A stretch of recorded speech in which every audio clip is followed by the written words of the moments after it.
мен айналыссам болады деп жүргендерге енді бір көріп қайтқанға, бір зерттеп қайтқанға, Қытайдың нарығын туристический біреу барам десе ол барып қайтам десе болады.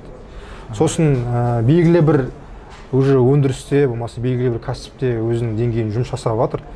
Мысалы, сол кәсіптің масштабтау мақсатында оған не керек, қандай оборудованиялар керек. Сондай мақсатта баруға болады да, зерттеу. Мысалы, бір белгілі бір өткен жылы бізде Нұржан деген бауырымыз барды бізбен бірге. Оның сэндвич панелі болды. Сэндвич панель өндірісі болды. Ол жігіт сол сэндвич панель өндірісіне, цехына тағы қосымша не алам деген мақсатта барды. Мысалы, керегін тауып қайтты деген сияқты. Дәл сол секілді азды көпті өзінің кішігірім цехы бола ма, фабрикасы бола ма, өндірісі бола ма, сол кісілерге дополнительно тағы не жасауға болады, нені қандай станок алдырсам жұмыс өнімділігін артады деген мақсатта барып көріп, менің өндірісімді Қытайда қалай жасап жатыр екен, содан не алсам болады деген мақсатта барып көріп